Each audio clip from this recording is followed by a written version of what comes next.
que me han dejado aquí una cartela de estas, una tarjeta para dar las gracias. Pues si acaso se me olvidaba, pues si pensaban que era mal educado. Y me han dicho, Borja, da las gracias a la Academia de Televisión y a la Fundación SGAE. De hecho, estamos hoy aquí también por el 25 aniversario de la Fundación SGAE. Y con esa excusa estamos celebrando o recordando o meditando o reflexionando sobre... Alicia, sácanos bien en el vídeo, ¿eh? No enfoques mucho, no hagas mucho zoom. Estamos reflexionando sobre la evolución de nuestra afición, ¿no? Yo siempre digo, y antes lo han hablado en el panel anterior, que es muy interesante, porque claro, cuando hablamos de la edad de oro de las series españolas, parece que es ahora, ¿no? Como parece que cada vez vivimos cada vez más rápido y cada vez tenemos menos memoria, pues siempre es lo último. Pero la verdad es que la edad de oro de las series españolas viene desde Curro Jiménez, ¿no? Porque España es un país que ha tenido mucha producción, que ha retratado cómo somos durante la historia de la televisión, ¿no? La televisión sin esnovismos, porque no hay que tener esnovismo con la televisión, que a veces hablamos del cine, la televisión, como si hubiera cosas, como si no hubiera películas malas, ¿sabes? Como si fuera, no, pues hay series buenas, series peores, y películas buenas y películas peores, ¿no? Entonces tenemos aquí a grandes maestros de la tele, ¿vale? Y bueno, vamos a empezar por ahí. Voy a empezar, como tengo tarjetas, tengo que seguir un orden, y yo soy muy caótico, ¿sabes? Y vamos a empezar por Manuel Ríos San Martín, que bueno, yo le conozco porque le he entrevistado muchas veces, ha venido a veces a la radio con nosotros, y Manuel es un creador de tantas cosas que que guionista, ¿a ti te gusta lo de showrunner? No sé, éramos productores ejecutivos ya en los 90. Ponte el micrófono, que se nota que eres guionista. Luego os quejáis de que nos damos el micrófono, pues póntelo. Esa es otra de las cosas que parece que se inventa ahora, ¿no? El término de producción ejecutiva. En los 90 ya había guionistas. Aquí tenemos a Valdivia, que yo creo que fue el primero, que ya eran productores ejecutivos, ya éramos productores ejecutivos en los 90. Y lo de showrunner, bueno, el concepto está bien, porque la verdad es que el concepto está bien, pero la palabra, pues podemos adaptarla mejor a ¿Y cómo la adaptamos? Pues habría que pensarlo. Es verdad que en un El puto amo. Eso. La diva del guión también puede ser, ¿no? Algo así.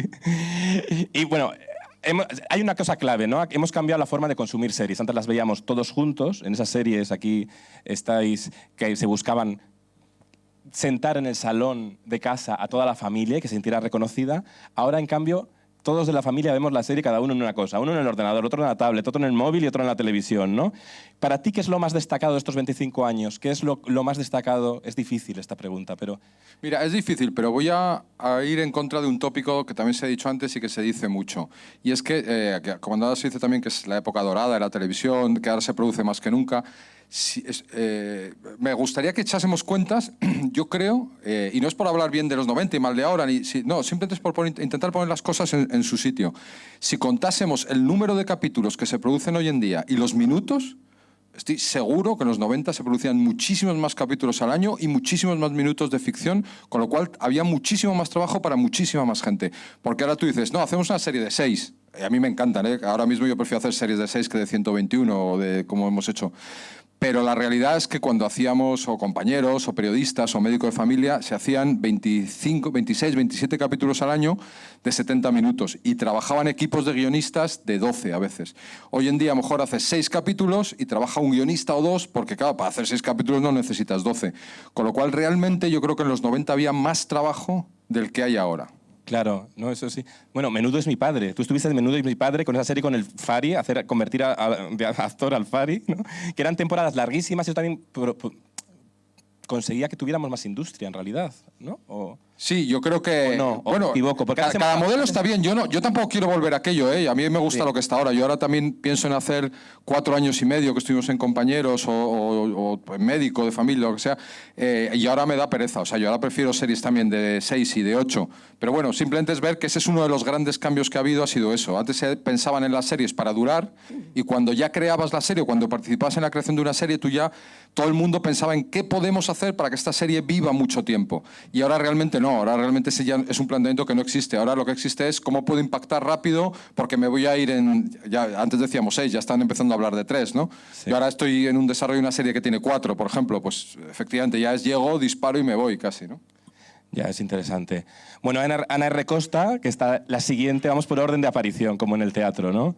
Que también es que, bueno, yo te conocí, Ana, con Arde Madrid, que nos llevaron a la prensa al rodaje, que fue maravilloso. Y también en un tablao, nos llevasteis a un tablao flamenco, esa serie en blanco, Sí. y además atreviéndose a hacer... Fue la primera serie de plataforma en blanco y negro, yo creo que se decía a veces, ¿no? Sí, creo que sí, que fue la primera, sí. Y también con Fácil, en Movistar Plus.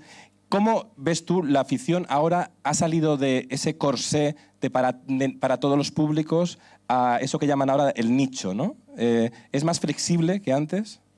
Bueno, yo creo que las series son como la sociedad, ¿no? Que respondemos un poco a lo que ocurre. Entonces ahora hay un consumo rápido de todo y por tanto las series responden a esas necesidades que pide el público. Y en cuanto al nicho, lo mismo. Yo creo que las series en abierto se proyectan a horas donde ese público, pues ya sea porque más familiar o de gente más mayor que están en casa, y lo de nicho se busca donde estés y como sea. ¿Ves? En el AVE, gente que ve las series en el teléfono, y entonces hay una diversidad enorme de temática y que responde a una sociedad demandante de muchísimos temas. Entonces, creo que es eso, que es una respuesta de lo que pide la sociedad. Claro, de hecho vivimos en la sociedad más diversa, ¿no? Exacto. Visible, siempre ha sido la sociedad diversa, pero no siempre era visiblemente tan diversa. Probablemente a las televisiones generalistas todavía le cuesta mostrar esa diversidad. A las televisiones generalistas hablo, yo solo veo presentadores de concursos, no veo diversidades físicas, menos que antes. Hemos crecido en los 80 con más diversidades físicas, yo creo, por momentos, que ahora, ¿no? Que volvemos a la mujer florero, pero bueno, no nos vamos de ahí, ¿no? Y yo creo que tú también en eso, como creadora, sí que, ¿qué cambio destacarías en estos años clave en la ficción? Pues creo que eso, creo que una apertura a tratar temas delicados que a lo mejor en generalista no se pueden tocar porque no hay tanto riesgo, seguramente, y ahora sí, ahora tenemos que atrevernos a tocar esos temas y por suerte hay plataformas que se arriesgan, ¿no? a cierto riesgo que a lo mejor luego no tiene la recepción que debía de tener, ¿no? O que proyectábamos que tendría. Pero hay que tocarlos. Para eso deben ser las plataformas, ¿no? Para el riesgo. Sí, para diferenciarse, ¿no? Al final Sí. también y atreverse. La televisión es atreverse, yo creo.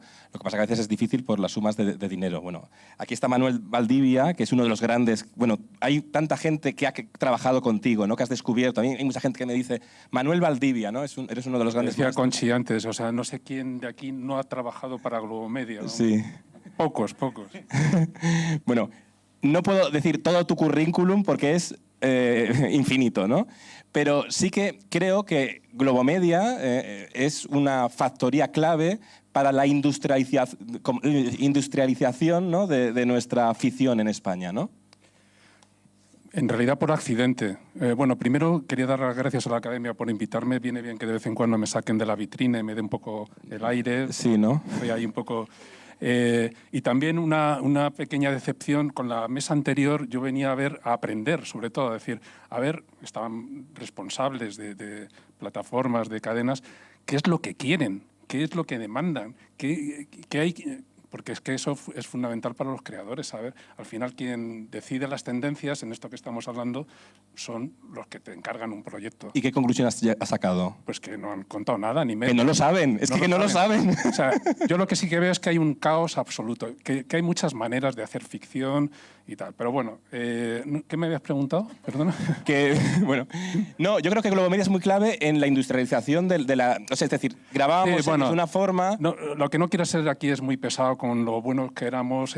No, hace autocrítica también. Pero es verdad que cuando empezamos, sobre todo con Médico de Familia, que no era la primera serie de gran éxito que hubo, o sea, que es que llegamos a coincidir prácticamente en el tiempo con Farmacia de Guardia, pero sí que fue como de repente un zapatazo en la mesa. Por cierto, Antena 3, ahora ya no está aquí la responsable, declinó ese proyecto, o sea, fue de las pocas veces que... Pero hicieron uno con Enrique Simón, que era parecido. No, pero eso es otra historia.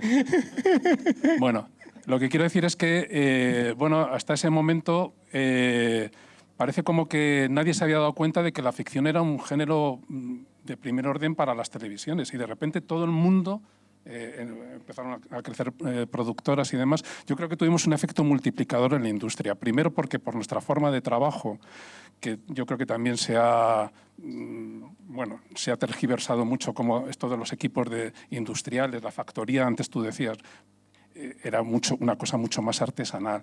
O sea, al final es verdad que teníamos equipos a veces de 8 o 10 personas. ¿Sabes por qué? Pues porque hacíamos una labor. Yo siempre he estado muy relacionado con la educación, muchísimo. Mi mujer es profesora. Antes de dedicarme a la ficción he hecho vídeos para la universidad a distancia. Nosotros éramos una escuela. Yo he contratado a gente muy joven, porque al principio contratabas a la gente que conocías, pero enseguida se nos acabó. He contratado a gente jovencísima, con 18, con 19 años, que no tenían ninguna experiencia, ninguna, pero que tenían talento. Lo veías, te presentaban una prueba y decías, hostias, no tienen ni puta idea de estructurar, de dialogar todavía. Basta, me estás matando. Esa soy yo, me estás matando. ¿Eh? Tal cual, mi caso, en Globo Media. Pero veías que había talento. Y entonces, ¿qué hacíamos? No les explotábamos, les formábamos. O sea, porque la mejor manera de educar a alguien es meterle de repente en un equipo en donde tienes que hacer, con un calendario muy preciso, pues un sistema de trabajo, y a la guerra y a aprender. Yo además soy de los pesados que decía, no, esto no funciona. Y decía por qué no funcionaba. En la sala esta famosa de guionistas decía, esto no funciona por esto, por esto y por esto. Este es el problema.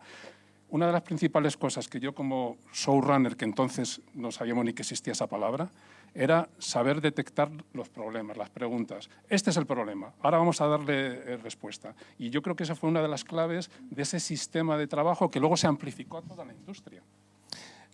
Eso quiere decir que teníais tiempo para pararos a pensar también. Bueno, una diferencia fundamental que yo encuentro entre el entonces y el ahora es el tiempo.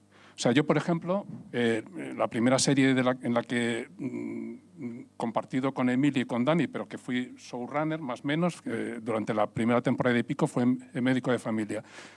Lo dejé con el éxito y me puse a montar compañeros. Bueno, yo, compañeros, antes de escribir una sola línea, dije, no vamos a escribir nada, no vamos a pensar nada. Vale, todos sabemos cómo es un colegio, vamos a estar el tiempo que haga falta sabiendo cómo es la educación ahora. Y nos fuimos, íbamos por semana, 2 o 3 veces a un colegio que se llama Montserrat, yo con una camarita, ya nos conocían, empotrado allí para grabar las clases, para hablar con los profesores, para hablar con los alumnos, para enterarnos cómo era de verdad un colegio como el que queríamos mostrar luego en la ficción. Y con policías lo mismo.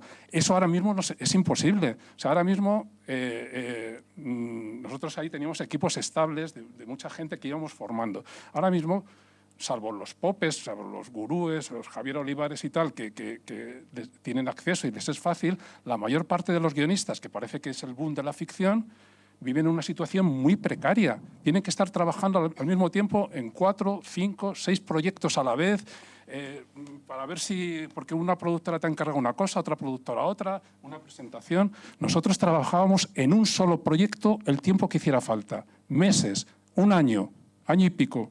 Y luego ya entrábamos, cuando ya teníamos guiones, entrábamos ya en una mecánica de producción, por supuesto, donde teníamos que ser rentables. Teníamos tiempo, ese valor esencial, para pensar qué es lo que queríamos hacer. Y ahora mismo, yo creo que la gente, o sea, no hay estabilidad. Los pobres chavales nuevos que salen ahora dicen, no, ahora las plataformas, un guionista puede ir a vender un proyecto. Un chaval recién salido de la facultad, no creo. Es decir, creo que hay una falsa sensación de, joder, ¿cuánta producción hay? ¿Cuánto serie se hace? Y creo que es una situación, sin embargo, muy precaria para los profesionales y muy precaria, entre las cosas, para la formación. Esas salas de guionistas donde hablábamos de todo, de la vida, porque eso formaba parte también del trabajo, hablar de nuestras vidas y luego reflejarlo en las series, eso ahora es muy difícil que se dé. Esa es un poco una diferencia que yo encuentro entre el antes y el ahora. Sí, yo creo que además una de las claves de la edad de oro, podemos decir, de Globo Media o de ese momento, que supo retratar muy bien la sociedad española, ¿no?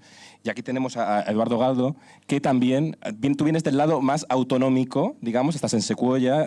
Yo soy esa cuota, Tú eres la cuota provincia. La cuota andaluza, que siempre dicen que en televisión la cuota andaluza siempre sube la cuota de pantalla, decían en los 90. María Teresa Campos decía que había que hacer cosas muchas de Andalucía porque subía la audiencia.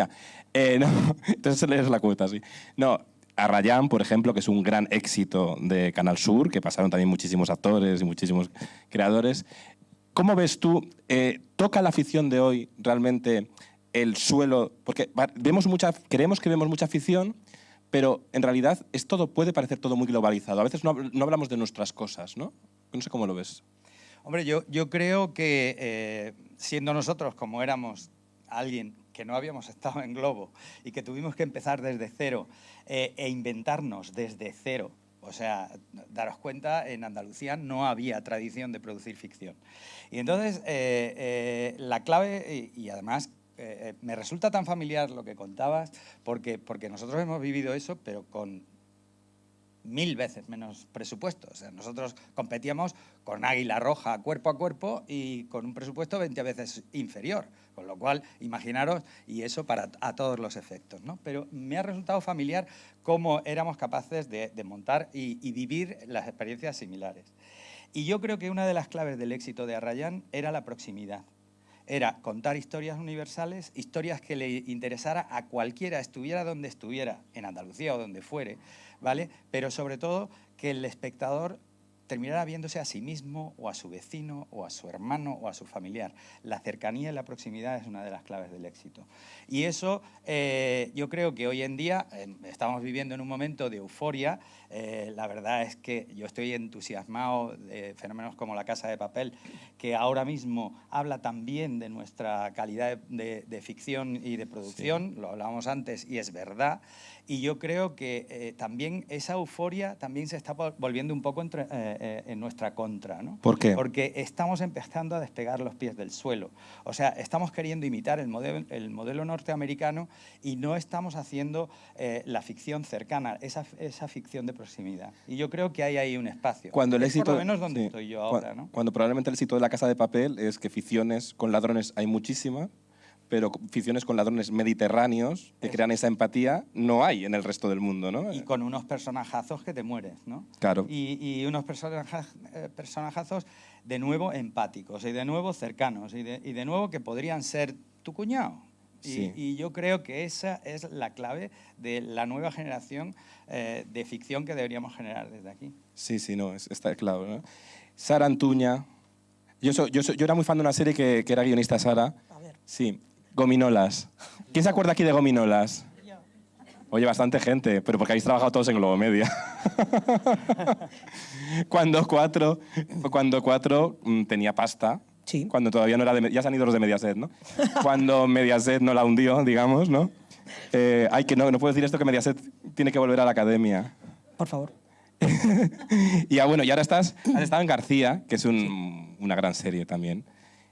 Tú, como creadora, ¿cuál ha sido el gran cambio de la ficción en estos 25 años?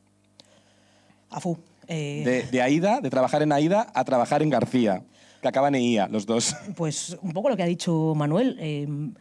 Cuando yo empecé en Aída, literalmente es como dijo Manuel, yo no había estudiado nada de guión ni tenía ni idea de nada en general, pero mandé una prueba, les gustó, me cogieron y a trabajar desde el primer día. Aterrada, en plan buscando escaleta en Google a ver qué era.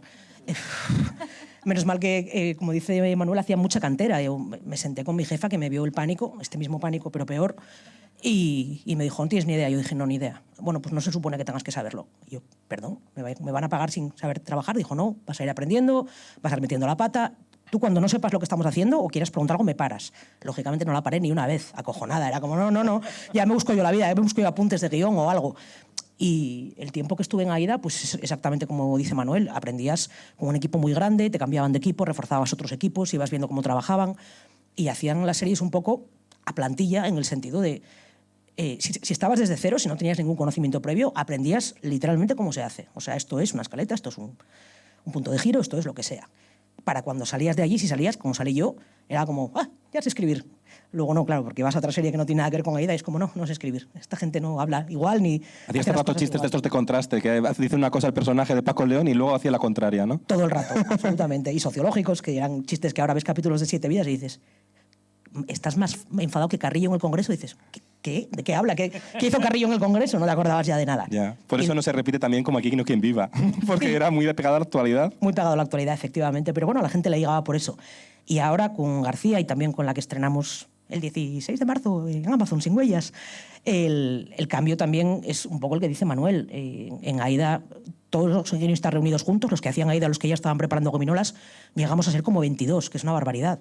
Divididos en equipos de 3 y 4 personas y demás, pero 22 personas escribiendo. Muchos de ellas, o por lo menos ponte 5 o 6 como yo, sin experiencia previa, o que venían de un máster, o que habían hecho prácticas y se habían quedado. García y Sin Huellas, bueno, García la escribimos entre 2 personas. Es verdad que es adaptación de un cómic, pero aún así, y Sin Huellas entre 4. No hay tiempo y vas así. También te digo, Casi no es trinchera, hacéis esas reuniones de que dice Valdivia, de contaros vuestras vidas. todo el rato, pero con el tiempo... Por Zoom. No, sí que nos juntamos. Y en realidad, a ver, no es lo deseable, porque lo deseable sería incorporar a más gente, hacer cantera, pues eso, meter un junior, meter un becario, una becaria, y que vaya aprendiendo como aprendí yo, como aprendieron tantos. Nosotros lo intentamos con Sin Huellas y lo conseguimos, pero yo hacía igual 6 series que no veía un becario. O sea, el último no sé si fue en Los Hombres de Paco o en Luna, el misterio de Calenda, que es otra vergüenza también de serie estupenda, que no teníamos un duro para enseñar al hombre lobo y nos ofrecían disfraces de gorila y cosas de esas. Era una serie con hombre lobo. Pero nunca se le vio, en realidad. Nada, no teníamos dinero, nada. Disfraz de gorila nos ofrecieron. Se le veía un poco la pata. Tampoco había tanta pasta siempre, ¿no? Había la que había. Pero ahí teníamos algún becario y después 4 o 5 series sin nadie que digas... Pero es que en esas series cuando ya se nos empezaba a ir un poco la pinza con la ficción. Es decir, veníamos a hacer series que eran más costumbrismo nuestro, como compañeros y tal, y ahí ya empezábamos a querer ser modernos, pero, o sea, querer ser HBO, pero siendo Antena 3. Quiero decir... Pues está bien, vas probando, Sí, ¿no? Tampoco pasa nada.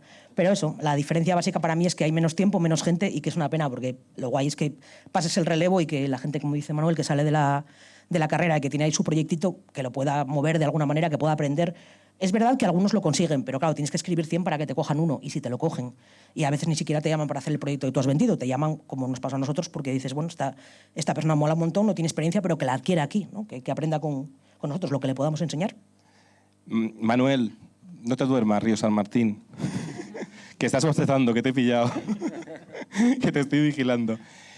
Tú sueles estar en los proyectos de las series del principio hasta el final, ¿no? Que eso es muy interesante, ¿no? Cuidar el proceso desde el germen hasta la comunicación, porque tú también comunicas muy bien las historias que creas. Yo lo intento, no siempre me dejan. Pero una de las cosas que yo creo que aprendimos en Globo y que se aprendió incluso antes de Globo, ¿no? Cuando hicimos Colegio Mayor, que Manolo Valdivia estaba de director de ficción de Telemadrid y yo con Nacho Cabana y algún guionista más estábamos ahí en la serie, llegó un momento en el que cuando teníamos todos los capítulos escritos y los mandábamos a plató y llegaba una productora con un director y hacía cosas extrañísimas con nuestros capítulos. O sea, realmente hacía cosas que no pegaban, ¿no? Se inventaba un personaje que hacía una cosa y decías, pues le gustan los cómics, ¿por qué lo vistes así? Es que lo vistes como si fuese de una película de Almodóvar y está hablando de Spiderman todo el rato, ¿no? Entonces yo creo que la conclusión que se sacó en ese momento, y que luego se aplicó en Globo Media muy bien, era que había que acompañar al proyecto hasta el final, ¿no? O sea, tú no podías escribir los guiones y abandonarlos, ¿no? Es como tener un hijo y con año y medio decirle, ala, ahora ya vete a tener malas influencias.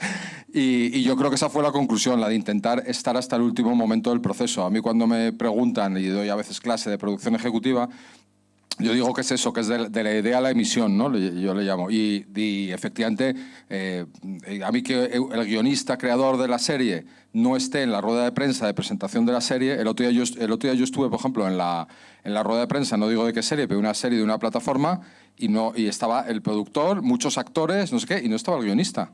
Y el productor hablaba como que la serie era suya, la había creado él, se le había ocurrido a él, que encima era una adaptación de una novela, con lo cual no se le había ocurrido por ningún lado, ¿no?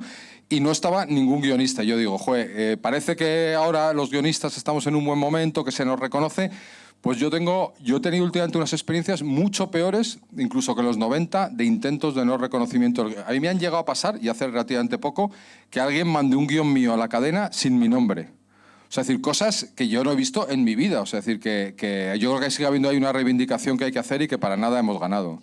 Oye, por cierto, podéis participar, podéis que sea un debate fluido, que no sea esto como un interrogatorio de yo pum, pum, pum, ¿eh? O sea, sentiros libres para participar. Pero, ¿puedo decir sí, sí. algo aquí? Que sí que es cierto esto que dices, pero yo creo que es porque antes los proyectos nacían desde un lugar muy distinto desde el que nacen ahora. Ahora, yo creo que las plataformas están esperando que un creador le ofrezca un proyecto y entonces esa persona que lleva el proyecto a la plataforma forzosamente tiene que hacer un seguimiento o debería. Entonces, si es un creador, bueno, como es mi caso, ¿no? En mis 2 experiencias con Movistar, yo he sido quien ha llevado el proyecto a la plataforma y, por tanto, tienes que escribir, tienes que dirigir y tienes que producir. Entonces, ese concepto de showrunner a lo mejor se dista mucho también del showrunner este que dices tú, que está en la rueda de prensa, que a lo mejor ha tenido la idea de hacer una adaptación, pero que ni ha escrito, ni ha dirigido, ni bueno, y ha producido, ¿no? Pero luego entonces, sale en el creado por, que luego ves eso también. Claro. y luego sale en el creado por. Pero yo creo que es que el concepto de showrunner es que es muy amplio, porque hay showrunners que no escriben. Claro, por ejemplo, tu historia, por ejemplo, cuando presentáis Arde Madrid, que Sí. primero os lo rechazan de varios sitios, Sí. ¿cómo es el proceso de presentar Arde Madrid y finalmente lo coja? Porque primero fuisteis a Telecinco, ahora que nos ha ido Mediaset, ¿no? Sí. Primero fuisteis a Mediaset. Nosotros fuimos primero a Telecinco, le enseñamos el proyecto a Basile. Y Basile le gustó, pero dijo que eso no era para Telecinco. Menos mal. Luego fuimos a Movistar. Y en Movistar directamente nos dijeron que no. O sea, una llamada de teléfono, no, esto no nos gusta, así de claro. En el proceso, o sea, también tengo que decir que antes de llevar el proyecto a ningún sitio, yo trabajé 2 años en un proceso de investigación. Eso a día de hoy no me lo ha pagado nadie. Ya. Porque si el modelo que cuentas tú, Manuel, de estar un año, un equipo entero, pudiendo visitar un instituto, de poder grabar localizaciones, de ver relaciones y de tal, y eso lo sostiene una cadena, pues a día de hoy ese proceso, si el creador lo quiere hacer, porque también hay, todos sabemos que hay procesos sin investigación, que se va directamente a la escritura y punto. Pero si es un proceso que requiere de mucha investigación, como el que requería Arde Madrid, eso no te lo paga nadie. Eso es un requerimiento del creador. Porque dicen, como es una serie de autor, pues ya que no... Como es una serie de autor y en blanco y ellos lo negro. quieren así. Bueno, lo del blanco y negro vino después. Luego fuimos a Netflix con el mismo proyecto. Y en esa reunión de Netflix, el tío, que era un hombre de Los Ángeles que ni nosotros hablábamos inglés, ni él hablaba español, y que él llevaba una chaqueta, un forro polar que ponía Netflix, muy grande, nos dijo unas cosas que yo me volví loca y me fui esa misma tarde a mi casa intentando asimilar lo que había dicho ese hombre, que para mí era una eminencia. Y entonces ahí surgieron cambios en Arde Madrid que luego estuvieron en el final de la serie. Luego volvimos a llevar el proyecto rehecho a Movistar y ahí nos lo cogieron. Curioso, ¿eh? He Sí. visto el ciclo, y al final, oye, es interesante. Valdivia, ¿quieres decir algo? Yo creo que tú eres el ejemplo de autor de series que sí que sabemos su nombre, conocemos su nombre. En una etapa de los 90, que es verdad que no se daba tanta importancia a los guionistas. Y eso que veníamos de los 80, que en los 80 pues sí que sabíamos que las series estaban, por ejemplo, vuelvo a recurrir a Ana Diosdado.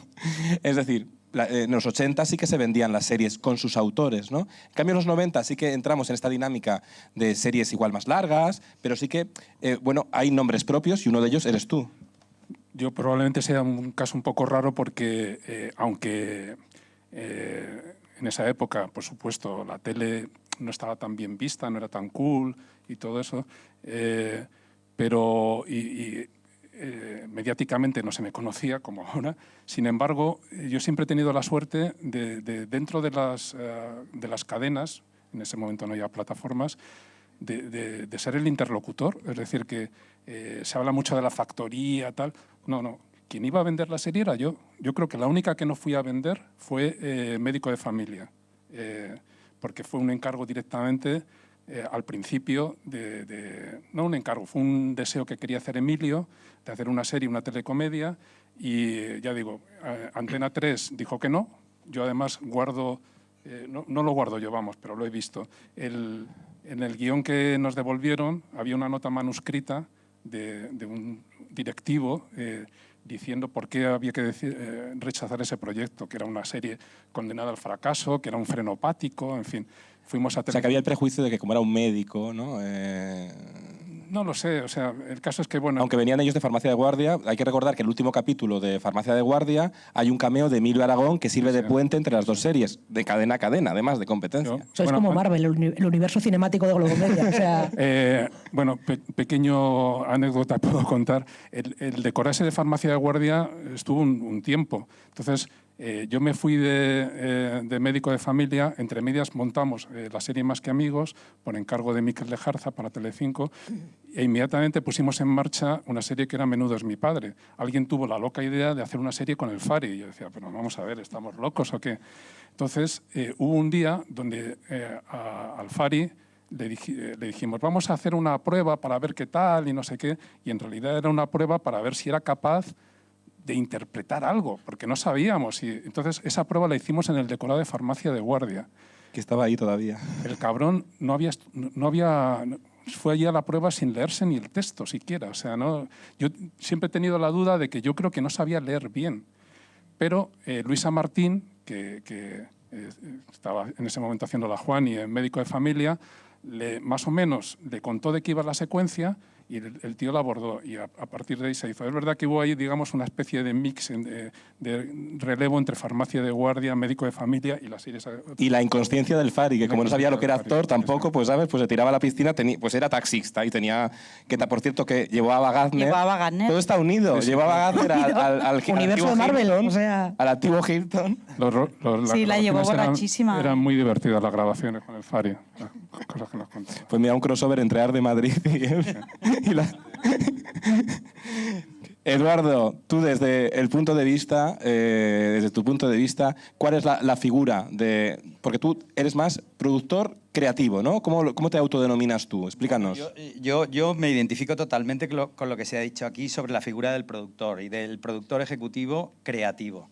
Yo he llegado al guión desde la producción. Yo he sido productor antes que guionista y solo he empezado a escribir más en la última etapa de mi vida. Y a mí me parece que la clave fundamental de la figura del productor ejecutivo creativo o ¿cómo es? El EPA, ¿no? Que es el puto amo, ¿no? Entonces, la clave es alguien que está efectivamente desde el origen del proceso hasta el final, ¿no? Yo soy de esos, imaginaros en un sitio como Andalucía, donde no hay tantos productores, ¿tú quién eres? El chico de la pasta, ¿no? No es lo que todo el mundo cree. Porque no estaba, sí, en España no, ahora ya sí, pero hace unos años no había esa idea, el productor era o el que... Pero fíjate, incluso ahora ni siquiera... todavía se entiende la figura del productor ejecutivo. Siempre se ha dicho que el mundo del cine es un mundo de directores y el mundo de la televisión es un mundo de productores. Pero siempre entienden la gente que efectivamente el productor es el tío de la pasta, ¿no? Yo dejadme que os cuente una anécdota de cuando yo monté mi primera productora, con la que yo hice Plaza Alta, que era la serie anterior. Pues bueno, monté el equipo y tal y contraté a un asistente que... Bueno, pues en una selección de personal vino a entrevistarse, me pareció que encajaba perfectamente y tal, y dije, bueno, pues empiezas a trabajar mañana. Al día siguiente me llama y me dice, oye, que no puedo trabajar. Porque mi pareja, una vez que ha sabido que va a trabajar en una productora y con un productor, que se separa, lo que estáis oyendo. Esa persona terminó trabajando conmigo. Nos hicimos íntimos amigos, yo me hice amigo de su marido y os casasteis. Y me contó la anécdota. Y digo, oye, ¿y qué pasó? Y dice, porque yo te había imaginado un tío con anillos, con cadenas, un macarra. ¿Cómo es un productor? Esa es la imagen que se tiene de los productores desde la calle hacia los productores. El daño que ha hecho José Luis Moreno. Exactamente. Entonces, el productor que está en todo el proceso, desde el origen hasta la entrega, el delivery y la comunicación, y sobre todo en el tipo de series que hago yo. El tipo de series que hago yo que requieren, y afortunadamente espero que mi nuevo proyecto, que es seguir haciendo este tipo de series de largo recorrido, que vuelven a necesitar de grandes equipos, tanto de creativos, directores y actores. Claro, alguien tiene que ser el alma de ese proyecto. Es alguien que tiene que estar presente en todos los capítulos porque son varios directores, porque los actores graban un capítulo el capítulo 7 y luego una secuencia del capítulo 1. ¿Y eso lo permite la luego... industria actual? Porque a veces la industria actual vivimos tan rápido que a veces las dinámicas no permite igual eso, ¿no? Bueno, aquí está un poco la magia, y esto ya estoy hablando un poco de mi libro, que es el tipo de producción que yo hago, y claro, aquí hay un componente industrial importante. Yo digo que cuando yo me reúno con los guionistas me pongo la gorra de productor, y cuando me reúno con los productores o con el equipo de producción me pongo la gorra de guionista, ¿no? Entonces tienes que tener ese punto de equilibrio en el que, y en la base de ese alambre por el que vas transitando, pues es la clave de sacar esto adelante, ¿no? En términos de creatividad, en términos de calidad y en términos de presupuesto. Y para ti, Sara, el término guionista, ¿cuál es para ti? Te voy a poner como Ana Rosa por las mañanas. Ay, Dios. Como guionista, ¿cuál es para ti la reivindicación de showrunner o guionista? ¿Cómo?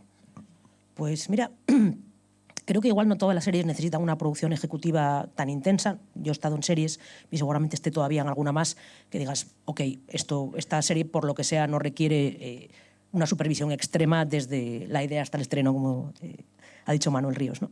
Pero en general sí me parece bastante razonable que haya una persona que pueda dar respuesta a todo, que es un poco lo que hemos hecho mi compi Carlos de Pando y yo en Z Studios con Sin Huellas, con la que vamos a estrenar.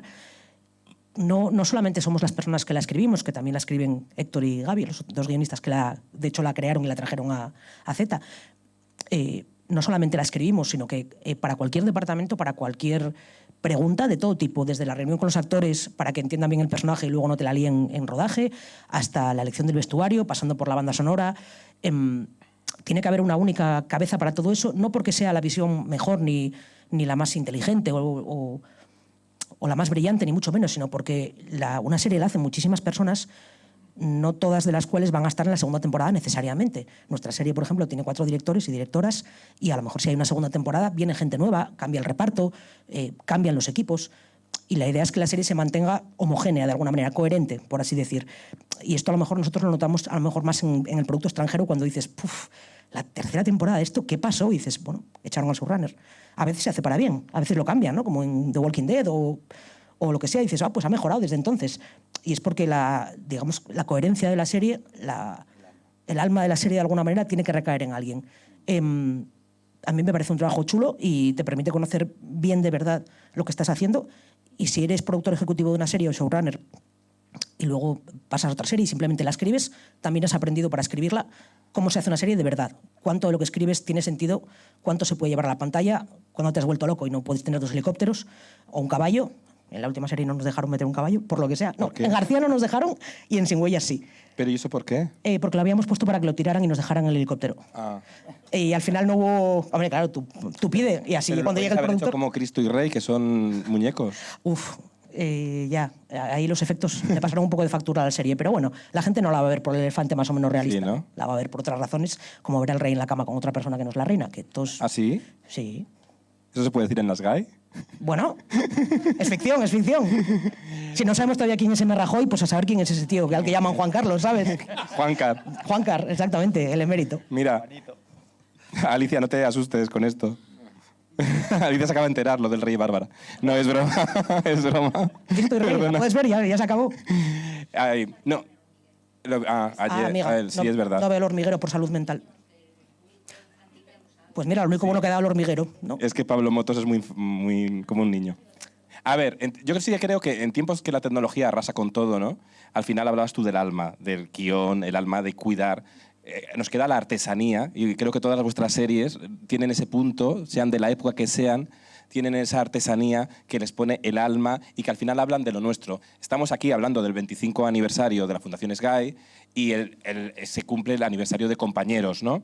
Y vosotros, los dos Manueles, que los dos trabajasteis en Compañeros, ¿qué puede aprender? Esta es una pregunta un poco así, pero es una serie que sí que nos retrató y tocó temas muy sensibles que quizás hoy en la televisión actual, en abierto, no se hubieran... Por ejemplo, el fascismo. Hoy traes una trama con el fascismo diciendo, no, si hay fascistas, igual algún directivo se asusta, porque claro, lo es.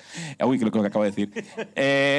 Entonces esta forma de tener ese punto que tenía Globo Media de televisión comprometida con su sociedad, lo tenían muchos compañeros, ¿no? Sí, eso, vamos, yo estaba muy obsesionado con eso. En Compañeros estuvimos a punto de no renovar la segunda temporada porque la primera temporada no fue muy bien.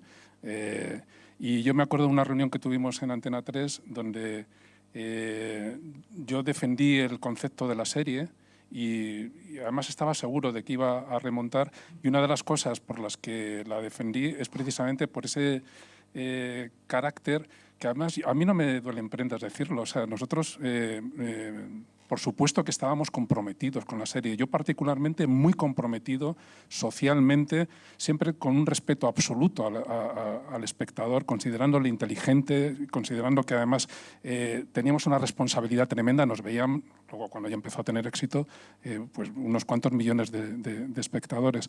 Y yo, de una manera muy consciente, decíamos, o sea, esto no es un colegio cualquiera. Por eso, entre otras cosas, estuvimos varios meses en el Colegio Montserrat, que era un colegio tipo el que queríamos mostrar por su educación en valores, por ser en ese momento en vanguardia en educación. Entonces era algo que nos metimos en todos los fregados posibles y por haber. En Médico de Familia también lo hicimos. O sea, a Lidia Bosch la maltrataba su novio, que era Jaime Blanch. O sea, y tocábamos el tema del maltrato de la mujer. En Médico de Familia, que tiene un poco la imagen de la serie blanca, no, nos metíamos éramos conscientes de que era un vehículo en donde se podían contar muchas cosas, pero que podía ser también reflejo de lo que estaba pasando en la sociedad. Y yo alucino cuando a día de hoy, efectivamente, de vez en cuando en Twitter veo un vídeo extraído de Compañeros en donde ahora mismo eso casi sería... Bueno, no sé, sería un motivo de escándalo si se pusiera en una televisión. Sí. En el Congreso algunos se enfadaría. En el Congreso seguro que algunos se enfadaría. A mí sí que me gustaría... me encanta estar aquí, me encanta hablar de series. Cuando me encuentro con gente que hace tiempo que no veo, nos ponemos a hablar series. ¿Qué estás viendo? Tal, no sé qué. Yo una cosa, y en eso estoy de acuerdo contigo además, y con Ana, que yo creo que me da la impresión de que trabaja también un poco en el mismo lado. Yo creo que los que nos dedicamos a crear series, a contar series, deberíamos ver menos series, deberíamos empaparnos menos de tal, de cual, de no sé qué, y mirar más a la vida. Mirar más a la vida, a lo que está pasando de verdad. Yo echo de menos en los últimos años, salvo honrosas excepciones, el que haya series que de verdad estén contando lo que está pasando ahora en este país. En 2008, que yo lo sufrí en primera línea, hubo una crisis horrorosa, en donde estábamos en la época de Cuatro, maravillosa, hicimos una serie de puta madre que se llamaba Cuenta Atrás, y luego teníamos otra que se llamaba Punta Escarlata, que desapareció prácticamente, engullida porque Mediaset compró Cuatro. Bueno, hubo una crisis horrorosa, con mucha gente pasándolo muy mal, y yo eso no lo he visto en la ficción. O sea, salvo honrosas excepciones por aquí o por allá, la ficción en España no cuenta lo que realmente está pasando a la gente. Vale, sí, ahora hay algoritmos y hay no sé qué, y hay que hacer conceptos especiales, y hay que hacer los high concept y su puta madre y no sé qué. Pero, de verdad, al final lo que cuenta son las buenas historias. Las historias que cuenten cosas de nosotros, las historias que sean realmente emocionales. Y yo no veo, de verdad, hay excepciones, insisto, pero no veo que haya... Yo prefiero ahora mismo una serie pequeñita, tipo, yo qué sé, In My Skin, o Podría Destruirte, o no sé qué. Prefiero esas series pequeñitas que son autoficcionales, que cuentan de verdad, que tienen autenticidad, antes que, yo qué sé, yo ya estoy harto de las Marvel, y de los dragones, y de los zombies, y de su puta madre. De verdad, series que pueden ser muy universales, que pueden ser muy emocionantes, con puntos de giro de la hostia, que te atrapen, pero que sean adictivas desde el corazón, desde las tripas, desde estar contando lo que está pasando de verdad. Y yo eso lo echo de menos tremendamente. Y luego las cadenas tradicionales también se han refugiado mucho en los últimos años. Bueno, ya como cambiamos tan rápido y como al final es tan difícil todo pronosticar, porque al final la vida es improvisar bien, ¿no? Saber improvisar bien, intentarlo, ¿no? Pero sí que es verdad que las televisiones tradicionales, probablemente porque a partir de la crisis incorporaron muchos miedos, querían todas las series de época, pero no como Arde Madrid, sino series de época para hablar de otros tiempos. Si había que hablar de feminismo, pues igual no lo hacías con lo interesante que es tratar el feminismo de hoy, pues se refugiaban en la otra mirada, pero con esta cosa un poco mirando, bueno, cuidado, no vayamos a molestar, ¿no? Y el creador de ficción, pues igual también tiene, Manuel, tiene que atreverse un poco a, por lo menos, hacernos pensar, ¿no? Bueno, yo, en parte por lo que dice quizá Manolo, yo me refugié un poco en la novela también, ¿no? Porque es muy difícil en televisión sacar proyectos... A ver, en vuestro caso es un poco distinto, ¿no? Si te coge Movistar sí que puedes sacar un proyecto más de autor, pero Movistar, en contra de lo que ha dicho aquí... Movistar ha censurado una serie sobre la guerra civil. Ya. O sea, nosotros teníamos un proyecto precioso. Yo amo tanto las series que he hecho como las que no he hecho. Y, por ejemplo, yo hice una miniserie maravillosa sobre Robert Capa y Gerda Taro, en el que íbamos a contar la guerra civil española de verdad, un poco a los hermanos de sangre, contando la guerra desde dentro. Estoy esperando todavía que haya una serie en España sobre la guerra civil de verdad. Es que no se puede, parece ser, todavía. Ya, bueno. Y los programas de humor ya no hablan nunca de política. Si os habéis dado cuenta, Movistar, Bronca no hace ningún chiste político. Pero bueno. Sí, pero bueno, que yo veo que es difícil hacer un proyecto más personal quitando excepciones como la vuestra, ¿no? Entonces yo por eso en gran medida hay proyectos que los escribo en novela. O sea, cuando veo que un proyecto quiero hacerlo como yo quiero hacerlo y no quiero plegarme a otra serie de condicionantes, pues bueno, he conseguido tener ahí esa vía y ya voy a publicar la 4ª novela y tal. Entonces, bueno, ahí tengo como mi espacio en el que yo hago lo que quiero. Y luego en televisión, pues trabajo a lo mejor un poquito más de encargo o intento adaptar mis novelas en la medida que puedo.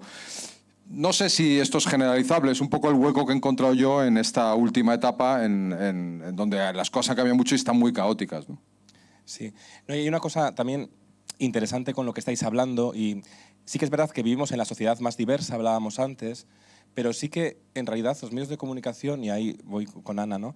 La diversidad parece que cuesta todavía que se retrate sin condescendencias, con la naturalidad que merece, que nos sintamos todos representados a través de la ficción, que además nos crea referentes y nos hace sentir que existimos todos, ¿no?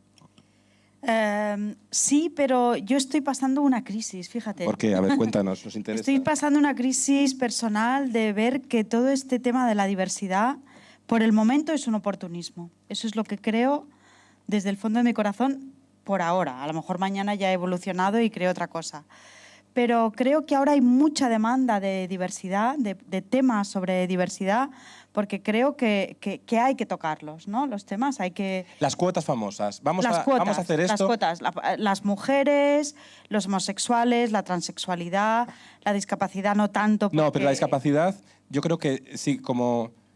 Yo que lo he conocido bastante bien por Roberto Pérez Toledo, que es una persona que conozco mucho, director de cine muy íntimo mío, que falleció el año pasado, persona en silla de ruedas, y él siempre decía una frase: la diversidad nunca va a estar de moda porque en realidad no nos queremos ver enfrentados a ella. Y cuando la tratamos como seres de luz, personitas especiales para sentirnos mejor con nosotros mismos. Como me decía, no, ahora te abrazaría. No me va tan mal cuando son unas personas con las inquietudes, con la sexualidad, con personas con todas las letras, como ha tratado Roberto desde los márgenes en su cine libre que podéis ver en YouTube, ¿no? Y entonces sí que es verdad que a través de los medios convencionales, a Roberto, que ha hecho mucho cine y ha triunfado en todo el mundo, por ejemplo, las televisiones tradicionales le veían con esa condescendencia. Pero va en silla, ¿no va, ¿sabes? Y eso también crea ese miedo en la sociedad, ¿no? Sí, y yo he aprendido, después de hacer Fácil, que la diversidad te viene dada. Es decir, tanto el público como las plataformas, que en verdad es lo mismo, porque es reflejo uno de la otra. La diversidad sí, pero la que la sociedad haya como aceptada. Es decir, estamos en la modernidad de aceptar la transexualidad. Vale, pues vamos a poner un transexual en la serie. Estamos en la moda de que la mujer tiene que dirigir y tiene que escribir porque hay una mirada nueva y tal. Y además tenemos que aportar cuotas y además nos van a mirar mejor si aportamos que esto lo dirija una mujer o lo escriba una mujer. Pero si tú, desde dentro como creadora o como creador, ves algo, ves una historia que realmente habla de diversidad, y con diversidad me refiero a algo que no eres tú, pero está en tu sociedad y que a lo mejor no lo ves tan claro como puedes ver a una persona trans o como puedes ver a una mujer, bueno, aquí estamos muchas, o como puedes ver a los homosexuales, que ya no es tema tabú, ¿no? Pero, por ejemplo, con el tema de la discapacidad. Pero para las cadenas todavía es tema tabú también los homosexuales, ¿eh? Pero ¿Sí? ya sería otra cosa. Bueno, Sí, pues, sí, sí. pues ahora hablamos. Sí, pero bueno. Pero con el tema de la discapacidad, ¿qué pasa con la discapacidad? Estamos en un tema de diversidad, pero no gusta. No te gusta verte ahí como espectador. No te gusta verte ahí cuestionado como ser humano. Eso es una realidad que los de Movistar y yo hemos vivido. Sí. Eso es así. Y entonces, ojo con la diversidad, porque es una moneda que creo que socialmente todavía no estamos a la altura de lo que están las series. Pero lo que está claro es que la diversidad, y esto lo decía Roberto, también es parte esencial de nuestra vida, y creo que todas las series que están aquí la han tratado, incluso las series de los 90, Médico de Familia, bueno, todas las de Globo Media, sí que trataban con los prejuicios y las miradas de la época también, lógicamente, no se puede mirar con las gafas de hoy, al ayer, ¿no? Pero sí que... Sí, pero es que no tiene ningún sentido que estemos hablando de una diversidad que está en la sociedad y no se puede hablar de la guerra civil. Claro. Bueno, es que... Sí. ¿Qué carrera es esta? Absurda. Vamos a ver. Sí. Vamos a empezar por una diversidad mental, ¿no? Yo creo que ¿No? Y que estamos aprendiendo todavía, ¿no? Yo por lo menos siento que estamos aprendiendo a hacer las cosas de distinta manera y no es fácil, incluso para nosotros mismos que nos dedicamos a esto, porque... Uy, te han cortado. Se te acaban las pilas. Vale. Gracias. Es que no pagan la... Ah, y ahora ha vuelto. Por lo que decía Te antes... estaban censurando porque ibas a decir algo de la guerra civil. No, de la guerra civil no, pero sí de la diversidad. Lo que decía antes Manolo, de inspirarte en la vida real y no necesariamente en la ficción. O sea, yo, igual no es un buen ejemplo, pero miro a mi pandilla y dices, ¡buah, cuánta bollera! Muchas bolleras, muchas en mi pandilla. Un par de gays, gente hetero, todo correcto. Pero luego miras la ficción y la bollera es una. En el grupo de amigas en el que están la rancia, la promiscua, la inteligente y la bollera. Y su papel es ser la bollera. Y mis colegas, viendo algunas series y tal, decían, es que ser la bollera en una serie es como ser el animalito que habla en una de dibujos animados, ¿no? O solo hay uno y solo puede haber uno. O hablan todos y entonces es una serie como Queer as Folk o The L World, específica para un nicho homosexual. Pero que haya más de una bollera en una pandilla, impensable en ficción. Y dices, joder, a lo mejor hay una, pero es la pareja de la que ya hay en la pandilla y con esa va a tener sus historias, ¿no? Dices, ¿dónde está la segunda bollera?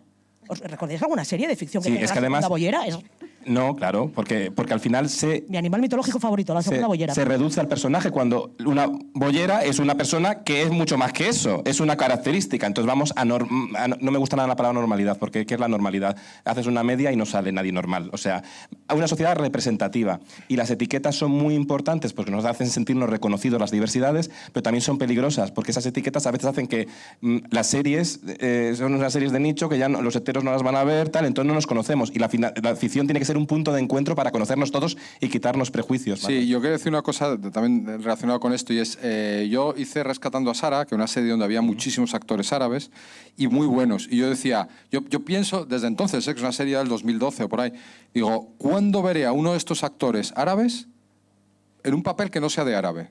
O sea, es decir, que él es árabe porque es árabe, pero que no está haciendo de árabe. Y es un poco lo mismo que has dicho tú, y todavía no lo he conseguido ver. Siempre los pobres los veo y siempre hacen de malos, del árabe malo, del árabe no sé qué, de retrógrado.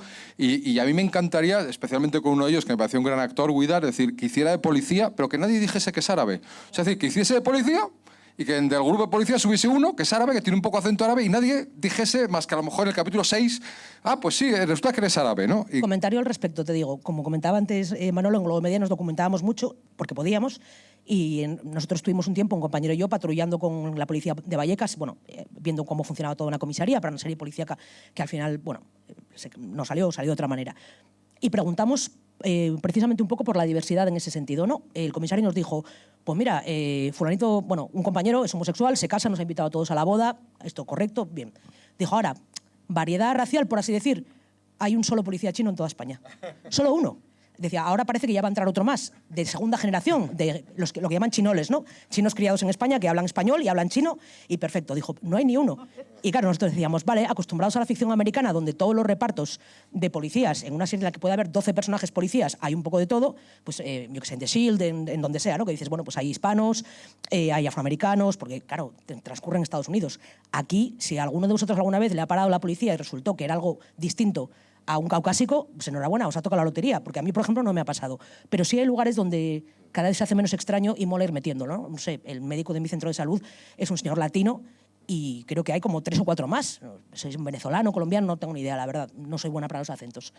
Ahora, hay asociaciones, como una asociación de actores españoles, supongo, que reivindican que por favor dejen de salir haciendo de putas, de narcotraficantes y que, por Dios, no sé a vosotros quién os vende la droga, pero mi camello original era de Langreo, de Asturias. O sea, a mí no me ha vendido droga un negro en mi vida, mucho menos un árabe o... ¿no? O sea, que igual a él sí se la vende otra persona de otra etnia, pero mi camello es como... O sea, es que ahora si estuviera aquí Ana Rosa te preguntaría, entonces para ser guionista hay que drogarse. No, pero yo qué sé. A ver, ¿cuántos de vosotros además de trabajar en Globo Media? Bueno, da igual.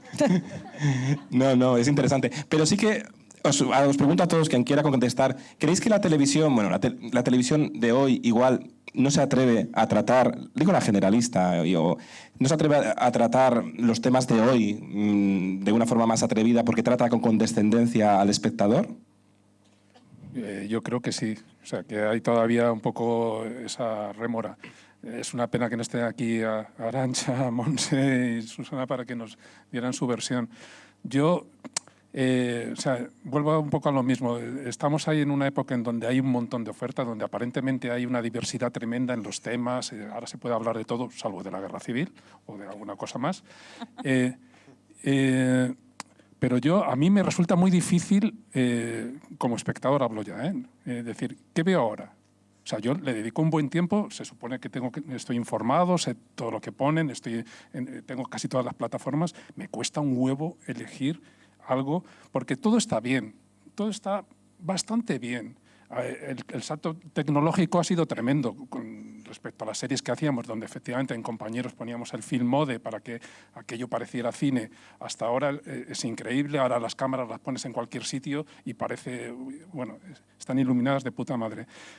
Pero a mí, todo esto, antes se decía, hay que hacer series para la señora de Cuenca, ahora parece que hay que hacer series para el algoritmo, ¿no? Yo no quiero que hagan una serie para mí.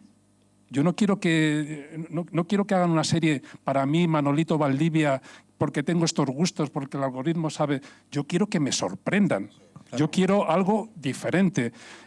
Cuando Tienes que ver fácil. Yo no sabía... Sí, la terminaré de ver. Es que antes le ha sentado muy mal No me ha sentado muy mal. Yo no sabía que quería ver Los Soprano.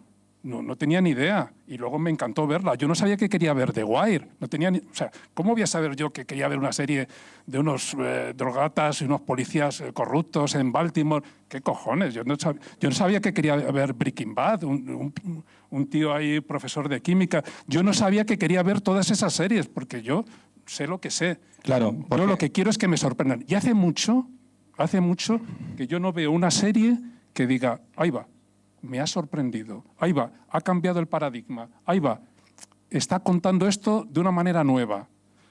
No, hay un nivel medio extraordinario, todas las series están de puta madre hechas, aquí tenemos a un muy buen director en primera fila, los directores ahora son buenísimos, pero no sé por qué. Pero igual es que por eso tenía tanta curiosidad antes de ver los responsables de elegir las series porque las eligen.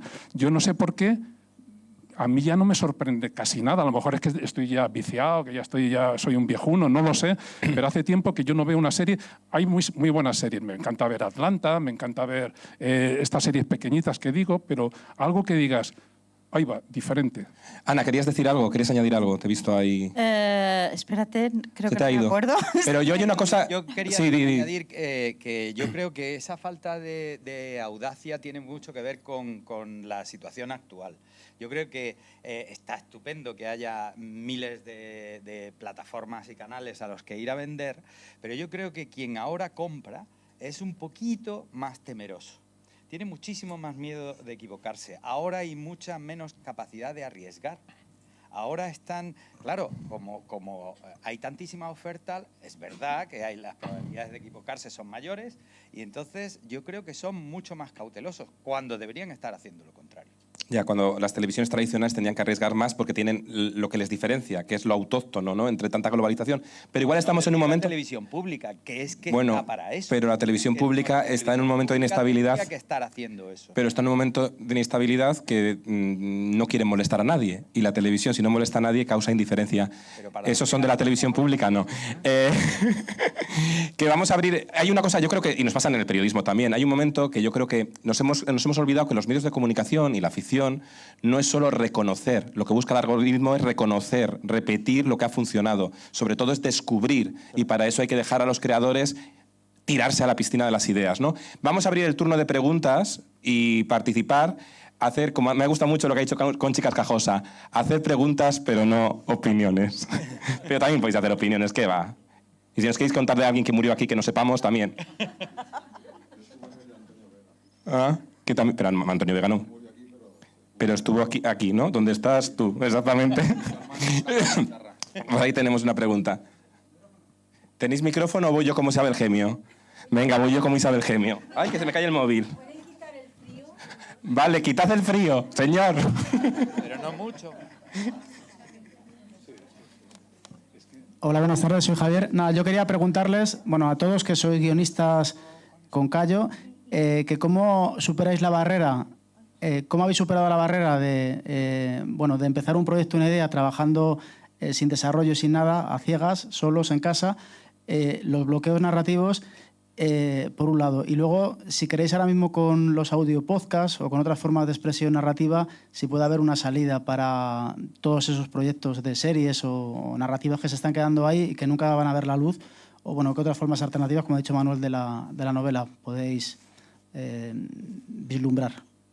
Bueno, yo te diría que lo de los bloqueos narrativos pues es como en los exámenes, o, ¿sabes? Pasapalabra. Yo lo que hago es que si me bloqueo, pues me paso a otro proyecto. Me voy a otra cosa, desconecto y, oye, por arte de magia, cuando vuelves otra vez donde estabas bloqueado, lo ves de otra manera. Es un poco técnica de que te haya pasado muchas veces. Y luego lo del tema de los podcasts a mí me parece apasionante. Primero porque soy consumidor de podcasts, primero porque soy un apasionado de la radio y he llegado a los podcasts desde la radio. Y a mí me parece que ahí hay todo un mundo. De hecho, yo en la nueva etapa que estoy ahora desarrollando es algo que tenemos intención de profundizar porque, bueno, de hecho, yo sabéis que he hecho series de largo recorrido y culebrones y en realidad tienen su origen en la radionovela. Y yo creo que hay muchísimo de ese o sea, eso se puede traducir. El paso desde los podcasts a la televisión es un paso natural. Mira, yo sobre el bloqueo narrativo, bueno, no hay fórmulas mágicas, obviamente, porque si hubiese fórmulas mágicas ya los bancos y la inteligencia artificial estaría haciendo esto y nosotros no. Pero yo hay una cosa que oigo mucho en los cursos, por ejemplo, de guión, y que la gente dice, los profesores yo veo que dicen mucho, para ser guionista hay que escribir. Y yo siempre digo, no, hay que pensar. Y hay que escribir mucho después. Entonces yo creo que muchas veces el error es empezar a escribir muy rápido. Antes lo ha explicado Manolo en el caso de compañeros, pero yo en caso de casi todas las cosas creo que hay que pensar mucho primero, mucho, y darle muchas vueltas, y por qué ese proyecto, y por qué te gusta, y qué quieres contar, y entonces el día que empiezas a escribir es que te sale a borbotones, porque lo has tenido contenido en ese periodo de incubación, digamos, ¿no? Donde no te has puesto a escribir, hombre, si te puedes escribir inmediatamente y te sale, fantástico, entonces ya no hay ningún bloqueo. Pero que a veces tenemos mucha prisa por escribir y yo creo que hay un proceso previo que es más importante y que luego los proyectos que se han arrancado rápidamente la escritura casi siempre tienen muchos fallos de concepto, digamos, ¿no? O sea, son más ligeros, más superficiales, salvo que seas un genio, ¿no? Por supuesto hay gente, yo también conozco a algún novelista que dice, no, yo me levanto un lunes, empiezo a escribir una novela y 4 meses después o 6 meses después termino y pongo fin. Y, joder, son superventas, o sea, habrá excepciones para casi todo, pero como consejo no te lo puedo dar, que te pongas a escribir y que te salga como a estas personas no te lo puedo dar. Entonces yo siempre creo que es bueno dedicar más tiempo a pensar y a documentar. Sí, bueno, y cuando hablaba de bloqueo también hablaba el concepto de el rechazo también, o el síndrome del impostor. Todo esto que, bueno, como decía Ana, la fortaleza ante la negativa de, bueno, la estos proyectos, estas charlas que son muy bonitas y maravillosas, pero que luego hay un punto, como decía Manuel, de dolor en en el guionista o en el creador que no se ve. Tampoco... Con permiso, voy a negarte la mayor. O sea, el síndrome del impostor seguro que existe, pero también existe otra cosa, que es lo que tenemos los que empezamos sin ni puta idea, que no es que seas bueno y te sientas un impostor, es que eres muy malo. Es que no tienes ni idea, no es un síndrome, es la realidad, no sabes hacer el trabajo por el que te están pagando. Era mi caso y conozco más. Hay un poco de falsa modestia en el síndrome del impostor, ¿no? Es que yo nunca me creo que hago las cosas bien, bueno, a lo mejor es que no las haces bien. Yo hay un montón de cosas que no me creo que hago bien y efectivamente no las hago bien. Pero no pasa nada, quiero decir, a mí me pagan por esto, o sea, me pagan para trabajar por esto y así es como me gano la vida, entonces no me puedo permitir el bloqueo narrativo. No sé si lo estoy haciendo mejor o peor, pero la ventaja también con esto es que, por lo menos en mi caso, y cuando tengo tiempo, que no tengo tanto tiempo como querría, pero suelo tener bastante, no trabajo sola, trabajo con otra persona que más o menos me complementa o con más personas que cuando uno no puede tirar, tira el otro. Esto es así, ¿no? El día que no lo tienes, está claro. Y a lo mejor lo tiene el otro y a lo mejor no lo tiene ninguno de los dos y va a tener que ser al día siguiente. Pero también pasa que cuando se te pasa el bloqueo, llámalo X, o el día que no ves nada, al día siguiente de repente, pero esto sale solo, pero qué maravilla, pero soy un genio, pero... Porque todos nos venimos arriba, ¿no? Con esto. Yo también quiero añadir algo sobre esto, que es que uno también debe ser sincero con uno mismo, ¿eh? y saber quién eres tú y para qué eres bueno, ¿no? Hay gente que se pasa la vida buscando proyectos y es que no se me ocurre nada, y es que no sé qué contar, y es que no sé qué... Y a lo mejor eres un buen guionista raso, ¿no? Y de momento no eres un creador. Quiero decir que reconocerte también en qué está tu valía te ahorra un camino de frustración, ¿no? Porque que todo el mundo sea un creador es una cosa complicada. No todo el mundo es cardiólogo, ni todo el mundo es... que es que ir paso a paso y ser modesto es un gran aprendizaje en este trabajo nuestro. Entonces, hay que pararse también desde un punto humilde y ver quién eres, ¿no? A mí eso me ha servido mucho.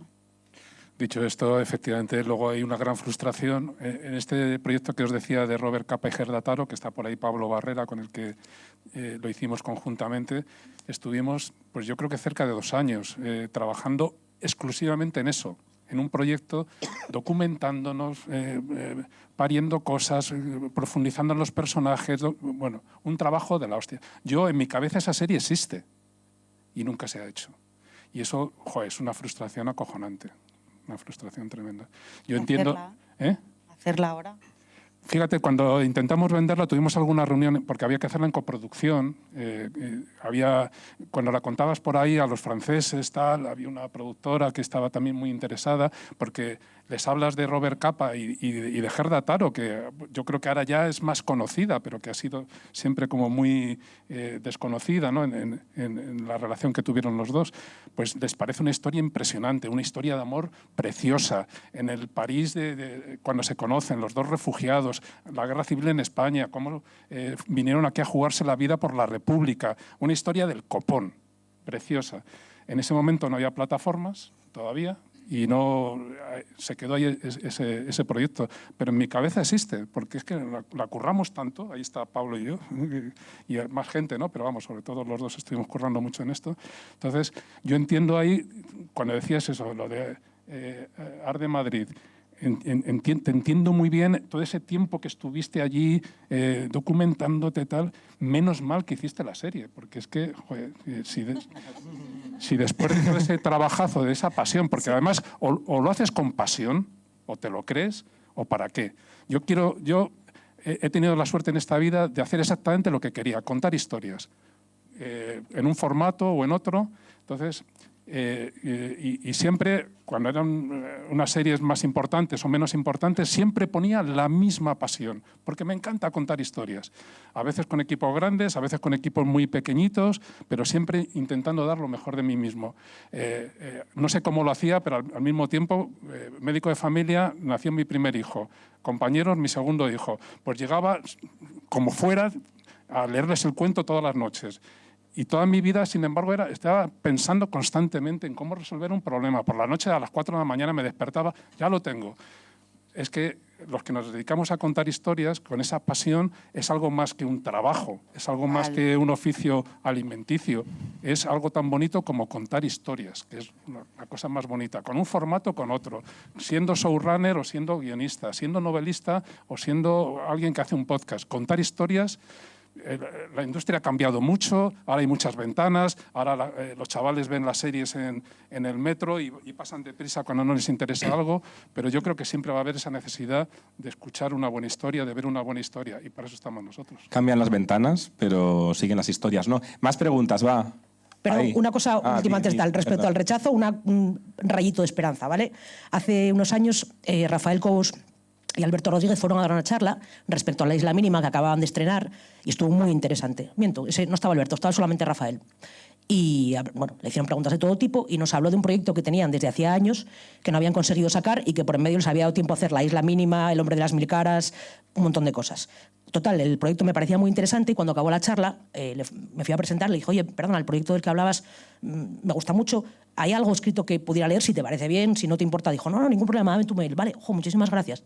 Me lo mandó y yo que me lo leía todo, porque de nuevo no tengo ni puta idea de guión y estoy aquí de milagrito, me lo leí y me flipó, en plan, joder, ¿y esto que no se va a hacer nunca? Qué pena, qué pinta tiene. Modelo 77, se acaba de estrenar hace unos meses. O sea, Fíjate. que habían intentado moverla, levantarla de todas las maneras posibles, no había manera, no lo conseguían y fíjate, y era un proyecto que igual llevaban 10 años con él. O sea que a veces no todo rechazo, o el rechazo inicial con el tiempo y un milagro. A veces hay final feliz, pero suele haber más finales felices en las series, por lo general. Vai. Perdona. Me gustaría hablar también de una tendencia que es bastante ahora latente, que es esto de adaptaciones de novelas, reboot basados en hechos reales, revival. Quería saber vuestra opinión sobre las ideas originales, si hay espacio para ideas originales. Yo creo que un poco en esta línea también se me ha ocurrido preguntar si es precisamente esta tendencia por el temor de las cadenas, plataformas, apostar por contenidos nuevos, novedosos, de autor, como quieran llamar.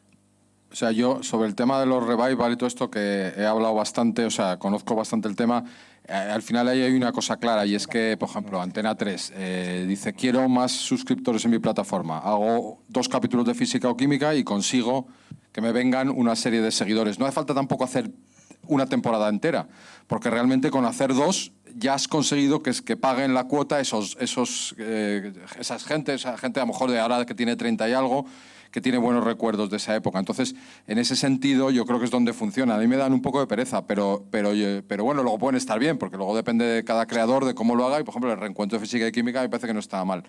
Pero sí que responde un poco a esto, ¿no? Y entonces no hace falta hacer temporadas largas en general, sino que impactos, viene gente y luego pues a lo mejor ya no se va, paga los 4 euros que vale a 3 Player o lo que sea y a lo mejor ya se queda, ¿no? Entonces yo creo que ese es uno de los motivos, pero sí que caben otras cosas, o sea, eso convive con otros muchos proyectos. La nostalgia es un gran reclamo publicitario. Es por eso, porque como es tan difícil darse a conocer, porque sentimos que hay tanta oferta, las cadenas tiran de decir que va a volver una serie, hace que todos los medios lo publicamos al momento, entonces tienen la campaña hecha. A mí me ofrecieron varias veces, Mikel Lejarza, volver con compañeros y siempre dije que no, que es que, o sea, yo ya lo había hecho, otra vez compañeros, o sea, es que me daba pereza. Justo antes del confinamiento me apetecía volver a hacer algo de ficción en el mundo de la educación y fue una putada porque estuve yo solo, o sea, durante 4 meses o así, yendo a una pequeña escuela pública en Vallecas, en el Pozo del Tío Raimundo. Tardé en ganarme la confianza de los padres, de los profesores, pero ya un poco como con compañeros, es decir, me hice uno más allí y iba pues 3 o 4 días a la semana con mi camarita a grabar, simplemente de momento a tener ahí, digamos, ese pozo de realidad de lo que estaba pasando en esa escuela, en el que el 40% eran gitanos, de familias gitanas y demás. Una putada que en fin, que fue el confinamiento y se quedó ahí. Se quedó ahí. No creo que lo hubiese vendido la serie. ¿Por qué no? Pues por esto que, o sea, le hablé de ello a Sonia Martínez antes de ponerme a ello y ya me dijo que no. O sea, fui un día con mi hijo que tiene tatuajes y tal, y, claro, por lo menos...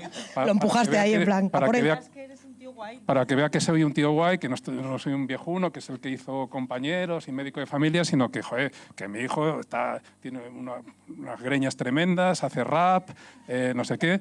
Y le encantó mucho la idea, que era una mezcla también de cosa musical, de músicos callejeros, que me gusta mucho lo de la música en la calle, con ese de retratar gente real, de Vallecas. Sí. Ya digo, nada que ver con Entrevías. Entrevías está muy bien, me parece admirable el trabajo que hacen, pero sería la antítesis de lo que han hecho con la serie Entrevías. Era una serie desde el corazón, que podía ser optimista también, porque es que no tiene por qué ser lacrimógena. Y Sonia Martínez me dijo, no, está muy bien para la sexta, pero no tenemos dinero para la sexta. No. Y yo, a pesar de eso, dije, bueno, yo voy a hacerlo. Y luego, si no la vendo, ya veremos. Y bueno, luego con el confinamiento me metí a escribir una novela y tal, y estoy ahora en ello. Y bueno, me gustaría en algún momento, sabiendo que va a ser muy difícil vender algo de eso. ¿Tenéis más preguntas, chicos? Venga, atreveros.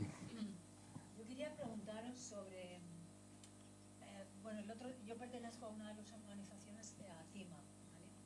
Y entonces estamos ahora hablando del tema de las actrices, ¿no? Y de las actrices también, habéis oído hablar del edadismo, me imagino. Claro, sí. Vale, porque nos encontramos que actrices de 0 a 50, pues bueno, está bastante cubierto, pero luego de 50 a 100, que lógicamente es una realidad social que está sucediendo. El otro día leí en el periódico que había una influencer de 91 años. O sea, que te quiero decir que las mujeres de 80 años no es como hace 20 o 30 años que ya estaban gagas, ¿no? Entonces, esto yo creo que no se está reflejando para nada en las series. Me gustaría saber vuestras opiniones al respecto. ¿Quién queréis? Bueno, aquí cada uno solo podemos hablar de lo que hemos hecho, ¿no? Yo, por ejemplo, hice con Carmen Machi Rescatando a Sara. Carmen Machi es una magnífica actriz, pero no responde a los cánones ni de belleza ni de edad que tú te refieres. Y, pues, fantástica, no para de trabajar Carmen Machi, ¿no? Entonces, puede ser, pero yo no veo que o sea, si vemos las series de televisión, veo que a diferencia del cine, sí hay muchas actrices que protagonizan series de televisión desde hace mucho tiempo. O sea, es decir, no es como el cine, te doy toda la razón, pero en las series de televisión... Pero no hay actrices mayores de Happy 50 Valley, años. acabo de terminar de ver, o sea, no sé, yo... Las Chicas de Oro, igual, ¿no? No, pero bueno. Que sigue siendo muy moderna. Las Chicas de Oro sí, ¿no? Y que rompió prejuicios, porque cuando la NBC se hizo Las Chicas de Oro decían, pero ¿cómo va a funcionar una serie que no... Son 4 mujeres sin vínculos masculinos, por favor, y encima mayores, que eso no vende anuncios. Y fue todo lo contrario, ¿no? Fue todo lo contrario. Acaba de ser un éxito Intimidad, también con mujeres protagonistas en prácticamente todos los papeles principales. No sé, pero en la televisión, en abierto, ¿no? O en general, sí que es verdad que la visibilización de la mujer a partir de los 50 o ya 40 años, incluso... Sí, pero bueno, no solo pasa en series, pasa también en los informativos, si os fijáis. En los informativos no hay mujeres con la experiencia, cuando la experiencia es el valor periodístico. Es que es un reflejo de la sociedad, tampoco hay mujeres de 80 años trabajando en nada. Bueno, yo he vivido en Estados Unidos y tengo amigas de 80 años que siguen trabajando. ¿Por qué no se pueden jubilar? Estados Unidos es el infierno. No, perdona, toda la razón, yo también tengo... Sí, lo que pasa es que es verdad, es cierto que no hay personajes de mujeres mayores que tengan un interés aparte de ser la abuela de la casa, la abuela de... o la vecina jubilada. No existen esos personajes. En la ficción, en la ficción. Sí, que es cierto lo que dices, que en la ficción solo se han retratado a la abuela del núcleo de la serie, ¿no? Y entonces es cierto que por ahí, gracias por ¿no? Sí, quizás días mejores tienes en Hierro, no sé si hay tan, no sé, habría que sí, bueno, hay que analizarlo, o sea, el titular está bien, pero a mí me encantaría que nos pusiésemos 20 series y los viéramos. Yo no lo tengo tan claro que tenga razón. Pues tiene toda la razón, te digo. Sí. O sea, Yo no lo tengo tan claro. Yo también creo buscas que y los es una ejemplos franja, de- es una franja ya no solo por las actrices, que es una putada, es una realidad que no estamos retratando esos personajes. Es lo que una decíamos realidad. antes también, ¿no? Estamos aprendiendo a hacer las cosas, yo creo. Y entonces a veces eliges las batallas y a veces dices, me cago en mi vida que esta chavala trans entra en el reparto por la gloria de mi madre y hace un papel donde la transexualidad no sea la trama principal. Y esa la puedes hacer. Y la siguiente que intentas pelear, ya no puedes. Estás gastando cartuchos. No estoy culpando necesariamente a las cadenas o a las plataformas de falta de flexibilidad o de pocas ganas de retratar algo. Pasa que también, y esto en general también por todo lo que hemos hablado hasta ahora, parece que son los malos, ¿no? Los señores de la corbata, que se niegan a que se habla de la guerra civil o de las mujeres o de la discapacidad. Sí, pero no. O sea, esa gente está poniendo en tus manos, como creador de la serie, o creadora, mucho dinero, muchísimo dinero. Lógicamente, No tanto. Bueno, no tanto, efectivamente. nunca es suficiente. Sí, si te dan 3 millones, la serie valía 10 en realidad, ¿no? Hacían falta 10 y al final las haces con 4 euros y un chicle y como buenamente puedas. Mira, de eso, perdón, que es que Dale. no hemos hablado del concepto de lo que significa el showrunner creador, que sí que es una ventaja, pero también es una gran putada, ¿eh? Porque yo, por ejemplo, cuando ya tenía todos los guiones de Fácil y me vienen de producción y me dicen, pues mira, todas estas secuencias tan bonitas que tienes escritas en el teleférico de Barcelona, que sepas que vale 2.500 euros la hora. Y teníamos 3 días de rodaje en el teleférico. Entonces, quiero decir, si en mi caso, que yo era productora, showrunner y la guionista, lo puedo rehacer y puedo tenerlo todo y puedo reducir esa jornada de rodaje a media mañana, pues lo vamos a tener. Pero si no, el productor decide que se cae el teleférico, punto.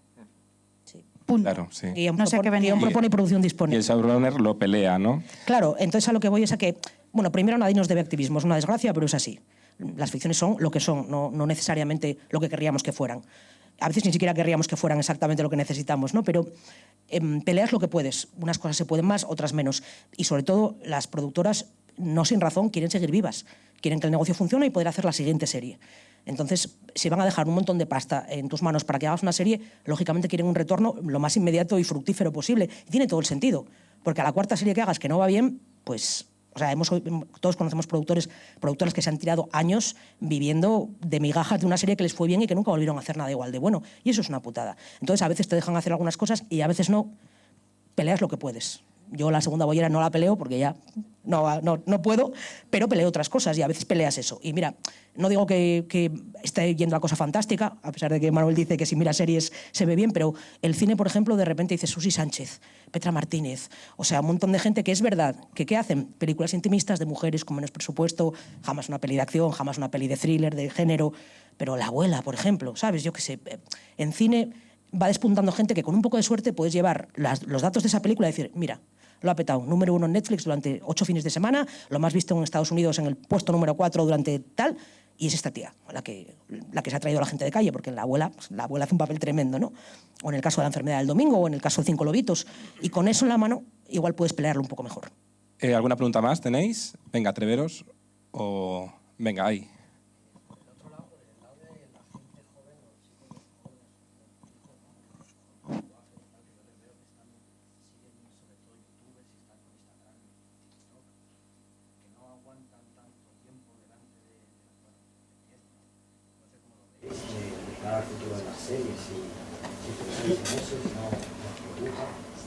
¿Tú no aguantas una peli entera, un capítulo entero sin mirar el móvil?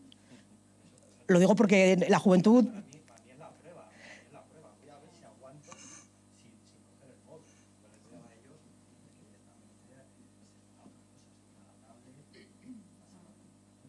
Pero bueno, es que estamos en una... A nuestros hijos les gusta el reggaetón y las series sudamericanas. Bueno, por lo menos mi hija ve La Reina del Flow y le gusta el perreo. Entonces, ¿sabes? Por ahora me resisto a cualquiera de los dos temas. Pero es que, ¿qué le vamos a hacer? Que lo hagan ellos, ¿no? Cuando les toque. Que hablen de eso cuando les toque. Claro, pero por ahora nosotros tendremos que seguir retratando nuestra sociedad o intentarlo. Sí, yo me llevé el otro día, tuve una reunión con la gente de Planeta y me llevé la sorpresa de que yo pensaba que la gente joven no leía. Y lee muchísimo, lee mucho más que incluso nuestra generación. Lo que pasa es que lee otro tipo de cosas. Y entonces yo creo que va a pasar exactamente igual con las series. Yo creo que habrá que hacer el nuevo Compañeros y habrá que hacer, ¿sabes?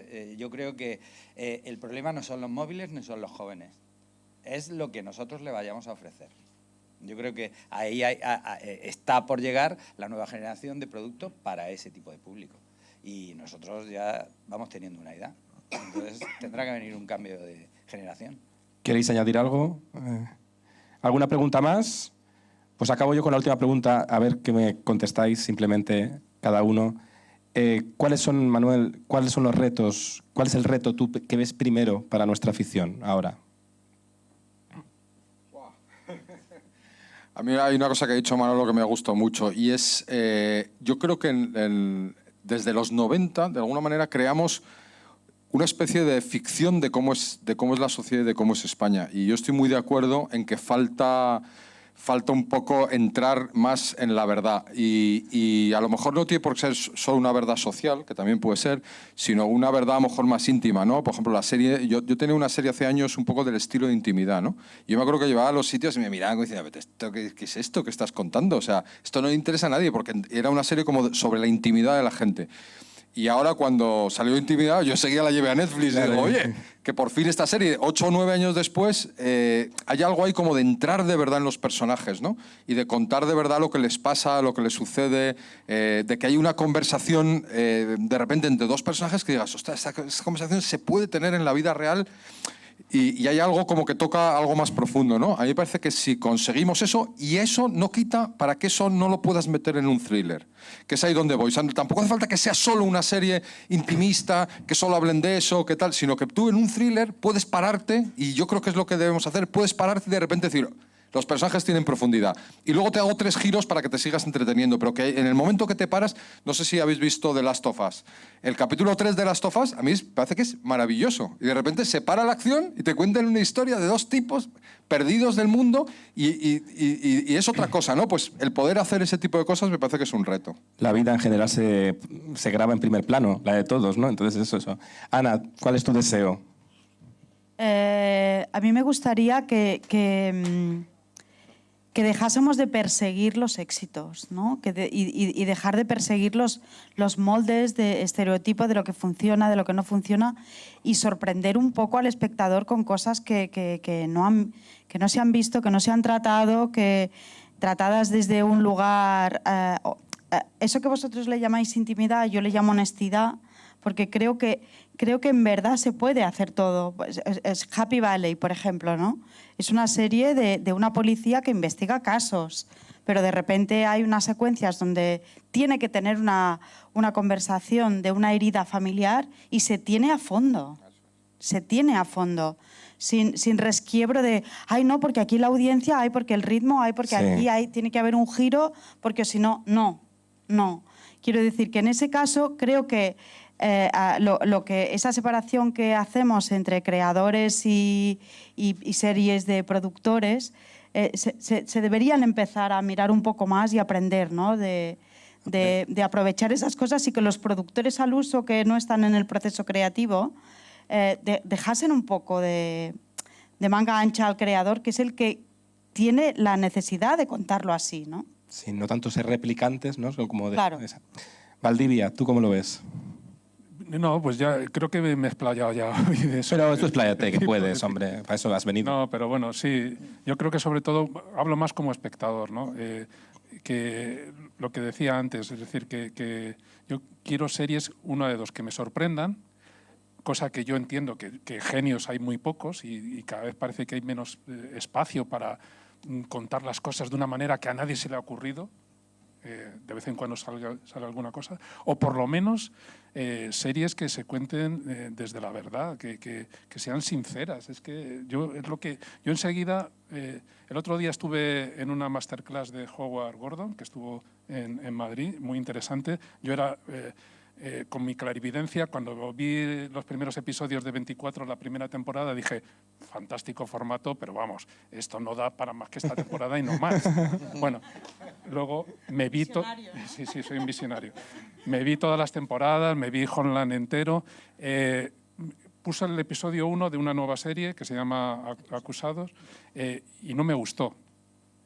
Es que enseguida, a los 15 segundos, dije, esto es que es todo mentira. Es que el formato está por encima de las emociones. Y estaba muy bien hecho y técnicamente impresionante. Y como guionista, con una estructura del copón. Y sin embargo, notabas una artificiosidad. Yo notaba que los personajes no tenían alma, no tenían verdad, no transmitían nada. Era solamente la pura estructura narrativa. Y yo de eso ya, o sea, de verdad, es que sí, eso ya lo sabemos hacer muy bien. Yo lo que quiero es, aunque sean más torpes las series, quiero que me emocionen. Y solamente eso, vamos. ¿Y tú qué? Exactamente igual. O sea, yo tener la oportunidad de contar historias que te cojan por la patata, ¿no? Y a mí me parece que somos pintores de emociones. Nosotros tenemos la oportunidad de disponer de toda una paleta de color y de lo que se trata no es tanto de contar historias de peripecias, sino historias de emociones. Y yo creo que ese es el reto. Y en mi ámbito, mi gran sueño es que seamos capaces de verdad poner en valor todo el talento que tenemos desde España. Y yo ahora mismo estoy centrado para desde aquí conquistar Latinoamérica, que parece una tontería y que parece que es todo un reto de acentos. Alguien hablaba antes. Sí. Y tal, y no, es una cuestión de historias. Ya la conquistaron, no les caemos muy bien. Exactamente, pero fíjate tú, cuando hay historias que están bien contadas, nos las compran exactamente igual. Sí, la serie de Miguel Bosé, ¿no? Por ejemplo. Sara, tú, ¿cuál es tu deseo? La fama, la fortuna y un pony. Muy bien, pues te puedes ir ya. Tienes el pony aquí esperándote.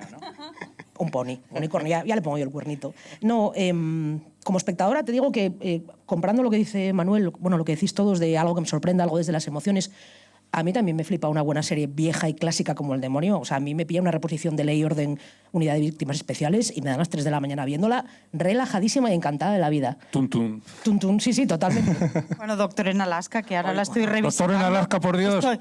No ha envejecido nada. Nada, está modernísima. ¿La habéis visto? Tenéis que volver a verla. Filming, haceros de filming solamente por ver Doctor en Alaska Bueno, entera. Doctor en Alaska, La Lección y Carmen Cools. Es que Recomendaciones aquí.